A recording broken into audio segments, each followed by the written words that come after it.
Hello students, आप सभी कैसे हो। आशा करती हूँ कि सब बहुत ही अच्छे होंगे, स्वस्थ होंगे, मस्त होंगे और मन लगाकर पढ़ाई कर रहे होंगे। तो आज हम दूरबा का 10वां पाठ हम धरती के लाल इस कविता को पढ़ेंगे और समझेंगे। आइए तो इस कविता को हम पढ़ते हैं और समझते हैं।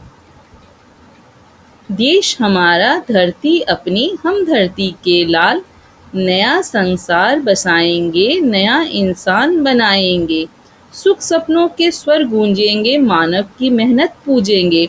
नई कल्पना नई चेतना की हम लिए मसाल, समय को राह दिखाएंगे। तो क्या कहा जा रहा है, देश हमारा या देश जो है वह हमारा है और धरती अपनी, ये जो धरती है ये हमारी है।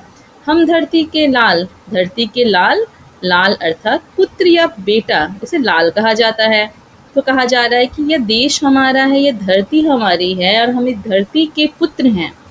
नया संसार बसाएंगे, नया इंसान बनाएंगे। नया संसार अर्थात जो बुराइयां हैं इस संसार में, जो भी कुरीतियां हैं उसे दूर करेंगे और एक स्वस्थ संसार बसाएंगे, नया इंसान बनाएंगे। मनुष्यों में नई ऊर्जा, नई चेतना का संचार करेंगे। मनुष्य नए नए तरीके से सोचेंगे, विचार करेंगे और प्रफुल्लित रहेंगे। इस तरह के इंसान बनाएंगे। सुख स्वप्नों के स्वर गूंजेंगे, मानव की मेहनत पूजेंगे। तो इस तरह के संसार अगर हम बसाएं तो सुख स्वप्नों मतलब सपना के स्वर गूंजेंगे। तो यह जो संसार होगा हमारा, यह सुख से भरा रहेगा और सपने के स्वर गूंजेंगे।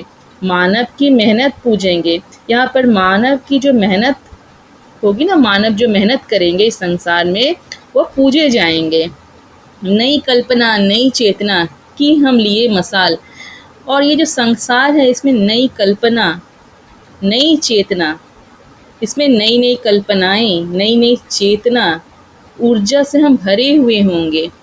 समय को राह दिखाएंगे और समय को हम क्या करेंगे, रास्ता दिखाएंगे। तो यह कविता बहुत ही प्रेरणादायक कविता है और इसे बहुत ही सुंदर ढंग से हमारे सामने प्रस्तुत किया गया है। तो आइए आगे बढ़ते हैं। एक करेंगे हम जनता को, सींचेंगे समता ममता को। कितनी सुंदर पंक्तियां यहाँ दी हुई है। एक करेंगे हम जनता को, सभी मनुष्य को हम एक करेंगे, सींचेंगे समता ममता को। समता अर्थात समानता का भाव, सभी में समानता का भाव, सभी में ममता, सभी के हृदय में ममता के भाव को हम सींचेंगे, भरेंगे। सभी के मन में समता का भाव हो, कोई भी किसी को छोटा बड़ा ना समझे, सभी के मन में ममता का भाव हो, सभी दूसरों के प्रति दया का भाव रखें, अपनत्व का भाव रखें। इस तरह हम जनता को एक करेंगे, सभी मिलजुल कर रहेंगे और सभी के हृदय में ममता का भाव हम भर देंगे। नई पौध के लिए पहनकर जीवन की जयमाल रोज त्योहार मनाएंगे। त्योहार मतलब क्या होता है बच्चों, पर्व या उत्सव। नए पौध के लिए पहनकर जीवन की जयमाल रोज हम क्या करेंगे, त्योहार मनाएंगे, आनंद मनाएंगे, उत्सव मनाएंगे। सौ सौ स्वर्ण उतर आएंगे, सूरज सोना बरसाएंगे। ये क्या कहा जा रहा है कि इस तरह हम खुशियाँ मनाएंगे, पर्व मनाएंगे, उत्सव मनाएंगे और सूरज सोना बरसाएगा। सूरज क्या करेगा, सोना बरसाएगा।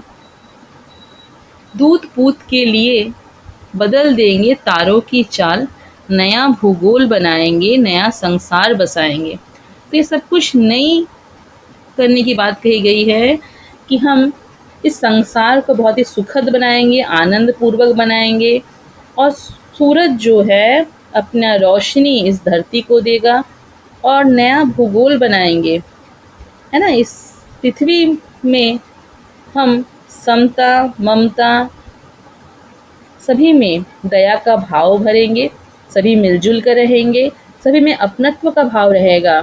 इस तरह का संसार हम मिलजुल कर बसाएंगे। तो ये छोटी सी कविता बहुत ही प्यारी कविता है और इसमें कहा जा रहा है कि हमें मिलजुल कर काम करना चाहिए, हमें नई ऊर्जा, नई कल्पना के साथ अपने जीवन में आगे बढ़ते रहना चाहिए। तभी हम जीवन में उन्नति कर सकते हैं, अपने लक्ष्य तक पहुंच सकते हैं। तो कविता मैं एक बार फिर से आप लोगों के समक्ष पढ़ना चाहती हूँ। देश हमारा, धरती अपनी, हम धरती के लाल, नया संसार बसाएंगे, नया इंसान बनाएंगे। सुख सपनों के स्वर गूंजेंगे, मानव की मेहनत पूजेंगे, नई कल्पना, नई चेतना की हम लिए मसाल, समय को राह दिखाएंगे। एक करेंगे हम जनता को, सींचेंगे समता ममता को, नई पौध के लिए पहनकर जीवन की जयमाल, रोज त्योहार मनाएंगे।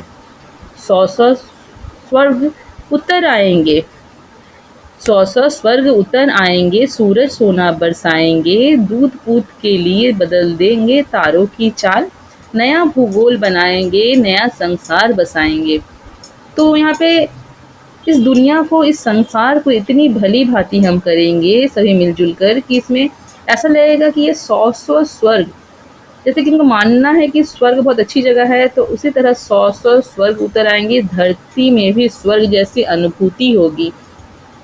हम सभी मिलकर आनंद पूर्वक रहेंगे इस संसार में। धन्यवाद। आज इतना ही।